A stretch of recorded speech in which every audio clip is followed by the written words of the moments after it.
Africa. Le grand débat avec Francis Laloupo. Bonsoir à toutes et à tous et bienvenue dans votre émission, bienvenue dans le grand débat, heureux de vous retrouver. Et merci à Stéphanie Hartmann qui a talentueusement assuré le remplacement hier. Le grand débat, c'est chaque jour du lundi au jeudi, l'actualité internationale commentée, analysée sur la radio africaine. Nous sommes ensemble jusqu'à 19h20, heure de Paris pour nous téléphoner, pour participer à l'émission.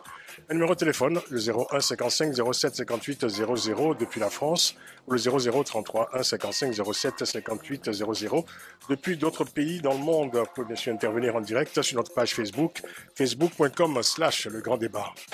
Africa numéro 1, le grand débat, Francis Laloupo. Dans le grand débat aujourd'hui, l'irrésistible essor des églises évangéliques en Afrique. Les nouvelles églises dites évangéliques sont-elles en train de détrôner la chrétienté traditionnelle? En 2010, on estimait à 126 millions le nombre de fidèles évangélistes en Afrique subsaharienne. Ce chiffre aurait quasiment doublé au cours de ces dernières années, loin de reculer. L'influence des nouvelles églises n'a cessé de croître jusqu'au cœur des pouvoirs politiques. L'activité de ces églises s'est étendue à l'extérieur du continent, en Europe notamment, où elles exercent un pouvoir de séduction tout à fait remarquable sur les communautés immigrées. Malgré les dérives souvent signalées, comment expliquer l'adhésion massive des Africains à cette nouvelle offre religieuse? Quelle réponse spécifique apportent ces églises à la quête du sacré et quel en est l'impact sur l'évolution des sociétés africaines et au sein des communautés africaines émigrées? Réponse dans ce grand débat avec nos invités. L'émission est réalisée par Antoine Cruchon. Africa numéro 1, le grand débat. Vous retrouvez également le grand débat sur facebook.com/le grand débat. Nos amicales salutations à tous ceux qui nous écoutent aux quatre coins du monde, en Europe, en Afrique, aux Amériques. Mention spéciale à ceux qui nous écoutent aujourd'hui à Abidjan, à Lubumbashi, à Dakar, à Cotonou, à Washington DC ou encore à Édimbourg.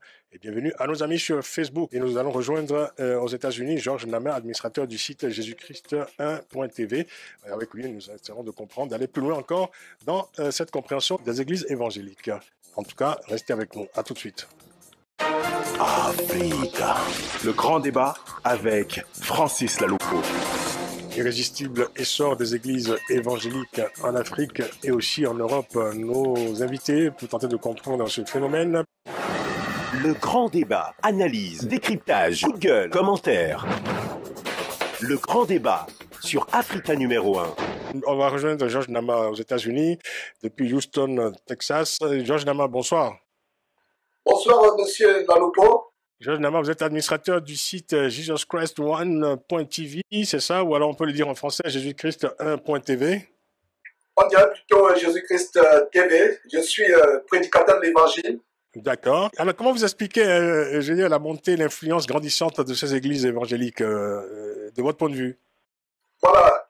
De prime abord, d'entrée de jeu, je me réjouis grandement de cette invitation à cette radio internationale qui a une grande notoriété, soit dit en passant.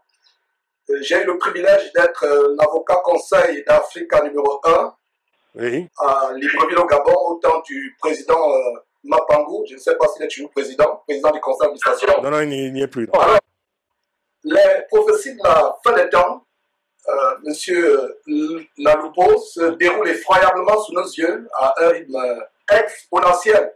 Oui. Avec toutes sortes d'abominations, d'apostasies incroyables qui inondent le corps de Christ. Oui. Entre autres, l'affairisme exacerbé au nom de Jésus-Christ par des faux pasteurs, cupides escrocs, des dimovores. En passant, l'Académie française devrait entériner ce nouveau concept de dimovore comme herbivore ou carnivore. La commercialisation à outrance des livres, CD, DVD et autres produits pseudo-évangéliques par une floraison de sites pseudo-chrétiens tels qu'enseignement.com, Talk Chrétien, Shop Chrétien, Casarema, BTA. Comment, Georges Nama, comment vous distinguez, les bons pasteurs, vous, des escrocs, comme vous dites, ou des dinosaures tels que vous les désignez? Un des aspects pour distinguer les dimovores, pasteurs escrocs, prêchant Christ pour leur ventre grassouillé et leur bas-ventre pervers, c'est d'aller à la parole de Dieu. Nous avons cette écriture en Éphésiens, chapitre 2, verset 20, qui dit que nous bâtissons sur le fondement des apôtres et des prophètes, Jésus-Christ lui-même étant la pierre angulaire. Or, qu'est-ce que nous voyons? Le marchandage honteux dans les chaînes de radio, télévision, prétendument chrétiennes, Kazarima, Shekinah, TVN, CBN, et d'ailleurs tout cela vient des États-Unis, j'en reviendrai dans quelques instants, qui font des publicités payantes pour les chanteurs chrétiens, des ministères pseudo-chrétiens, des congrégations. Oui. Et il y a aussi l'enseignement des doctrines de démons, telles que le yoga, le nouvel âge, le spiritisme, le magnétisme, les lois d'attraction mentale, Oui. enseigné par exemple par le pasteur Ivan Castro de France, le voyage astral. Ce que vous nous dites, Georges Nama, c'est qu'il y a un grand business de la spiritualité, c'est ça? Il y a un très très grand business et il est grand temps que le corps de Christ revienne sur les valeurs fondamentales de Christ Jésus qui ont été inversées. Comment? C'est honteux de voir des pasteurs qui vivent comme des rois télés, se faisant ouvrir les portières, porter les parapluies.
Il y a même d'autres qui poussent l'outrecuidance diabolique luciférienne jusqu'à gifler leurs ouailles en pleine audience, soi-disant que leurs ouailles ne sont pas empressées de venir rechercher la révélation au demeurant diabolique et mensongère.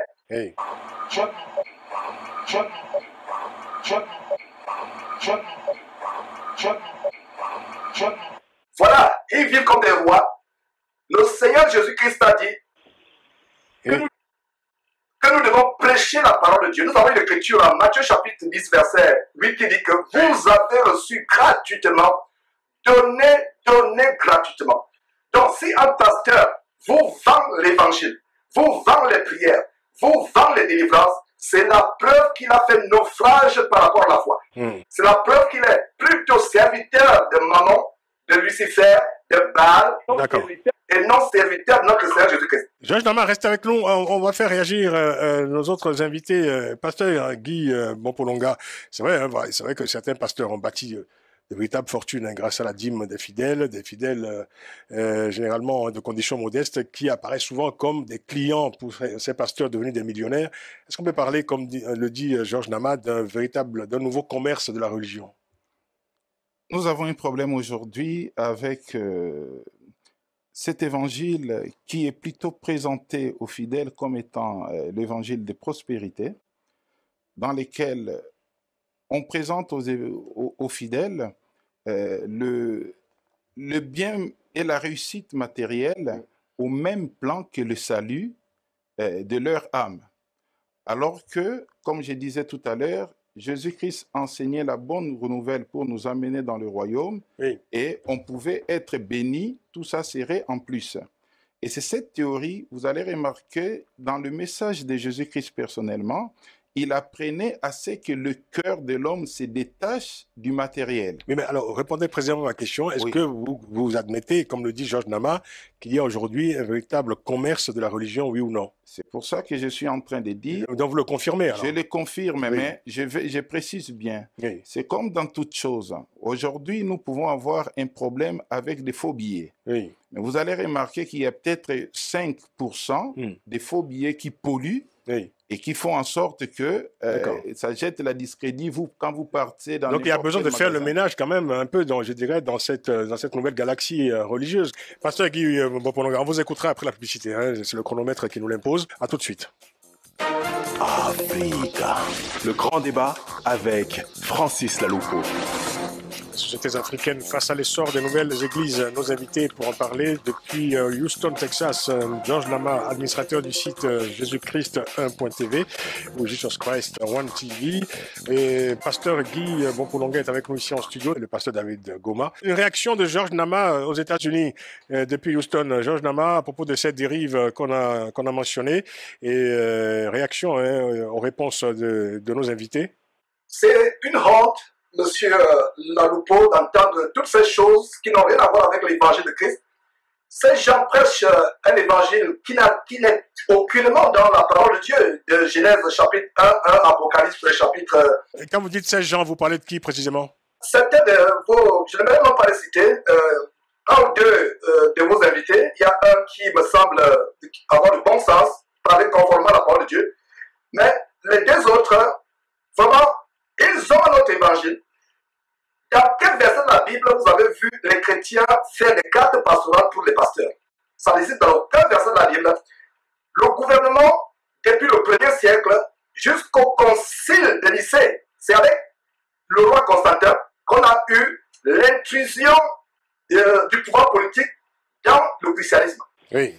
C'est à partir de Constantin au 4e siècle, 382, qu'on a eu cette dérive.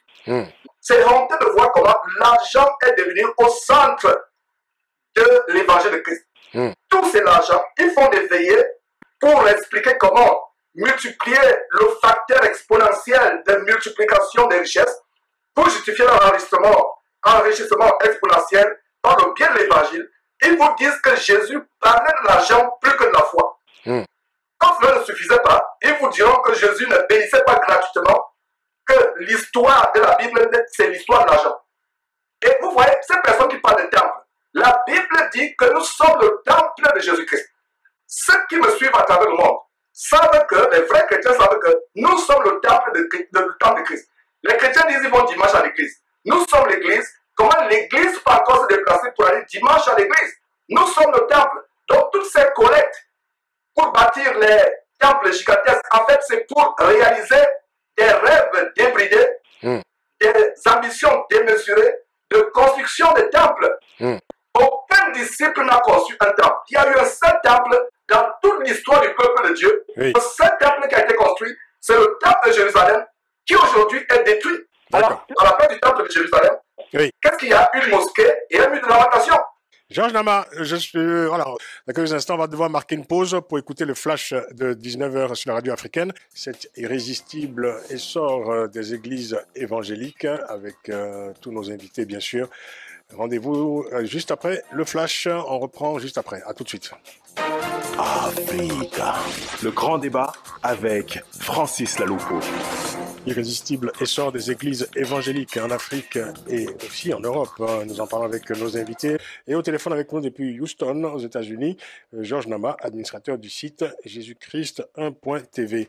Alors, pasteur Guy Bompolonga, parlons, je dirais, de l'intrusion depuis quelques années de la religion évangélique dans la vie politique également, des ministres convertis qui espèrent ainsi conserver leur portefeuille, des dirigeants qui affichent publiquement leur appartenance aux nouvelles églises. Le mélange des gens entre paroles politiques et versets de la Bible, on entend ça de plus en plus chez un certain nombre de dirigeants. Quelle peut être l'influence de ces comportements sur la société africaine?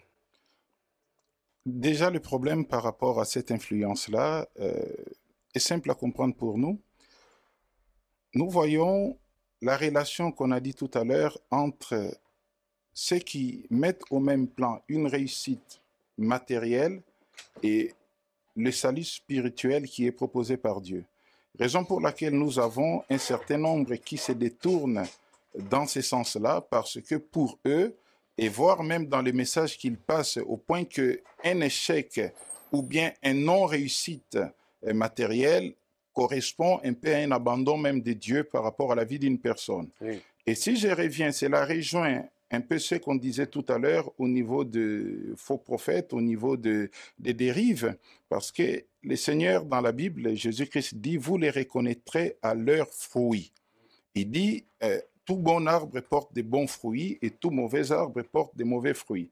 Raison pour laquelle nous partons déjà sur la base que ce qui est enseigné, un peu les désintéressements matériels, et que même si on en possède, Abraham n'avait qu'une grande valeur, un enfant, mais Dieu l'a testé au point qu'Abraham a voulu sacrifier l'enfant et Dieu lui a dit, tu arrêtes. Tout ce qui m'intéressait, c'est de voir que ton cœur s'est débarrassé de ces grands trésors que tu avais.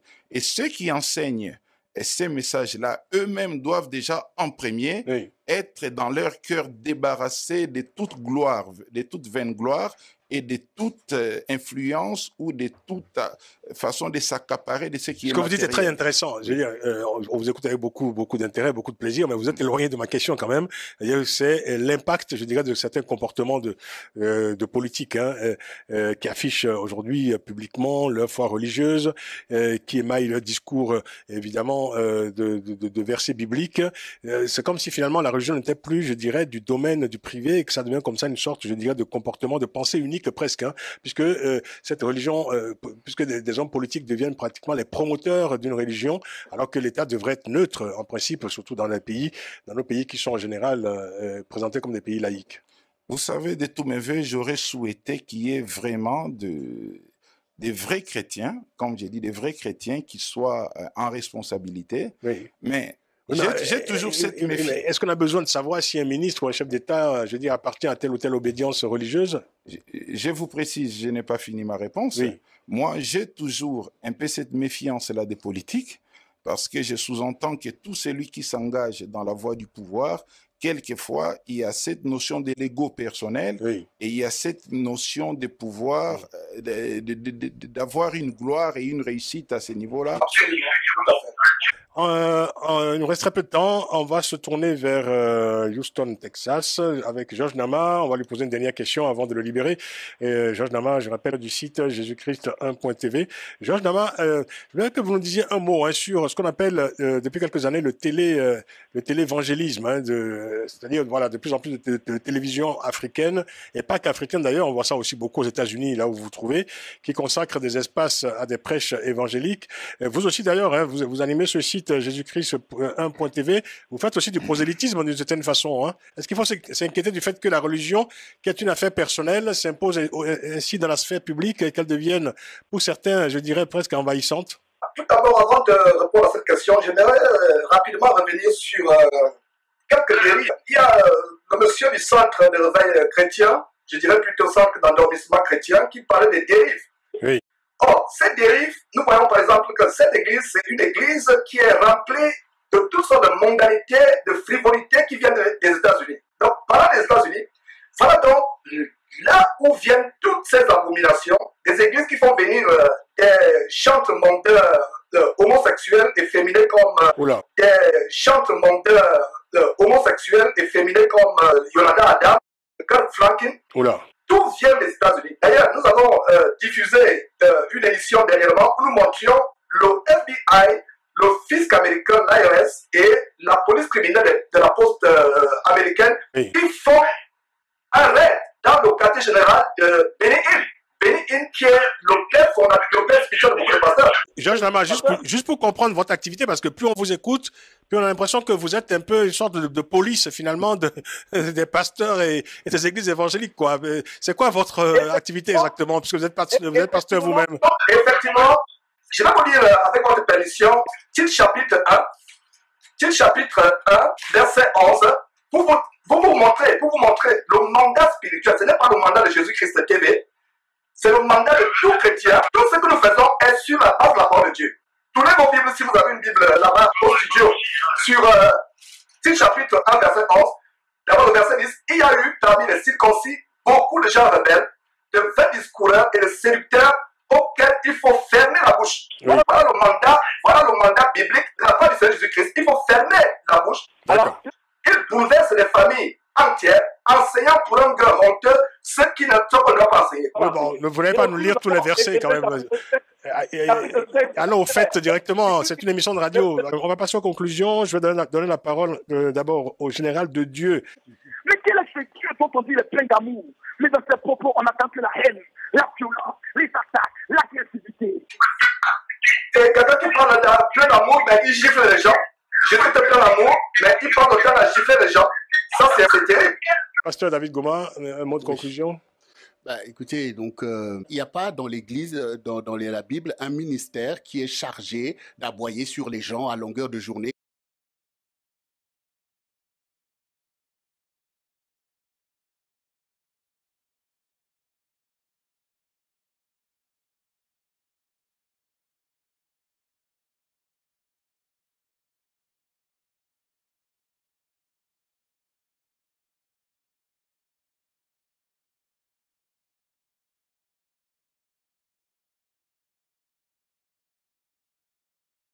Un des mauvais fruits, c'est d'apporter le monde dans le corps de Christ, d'introduire le monde.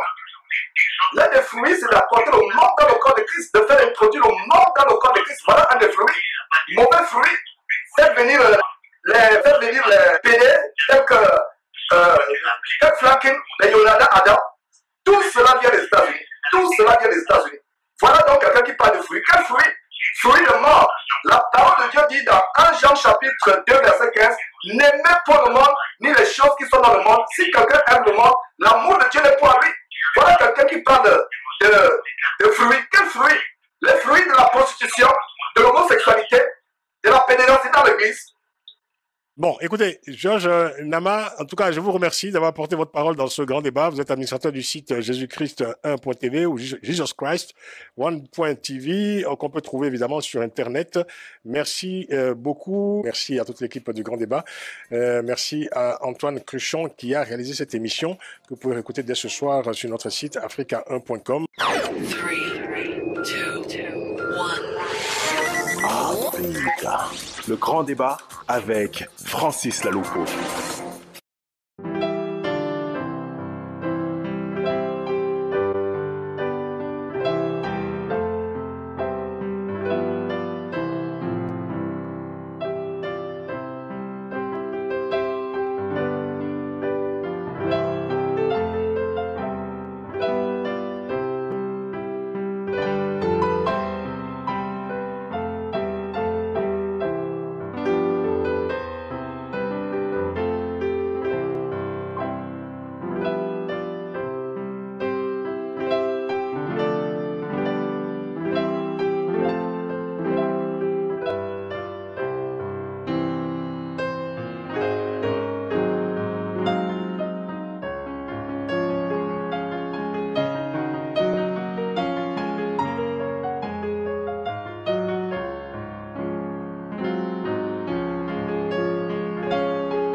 manquez pas de vous abonner à notre chaîne YouTube Jésus-Christ TV, en cliquant sur le bouton s'abonner, juste au bas de la fenêtre de cette vidéo.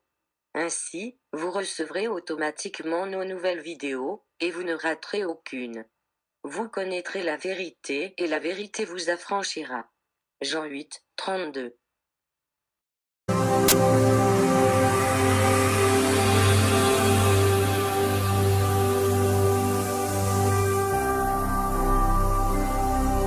Jésus-Christ TV, vous connaîtrez la vérité et la vérité vous affranchira.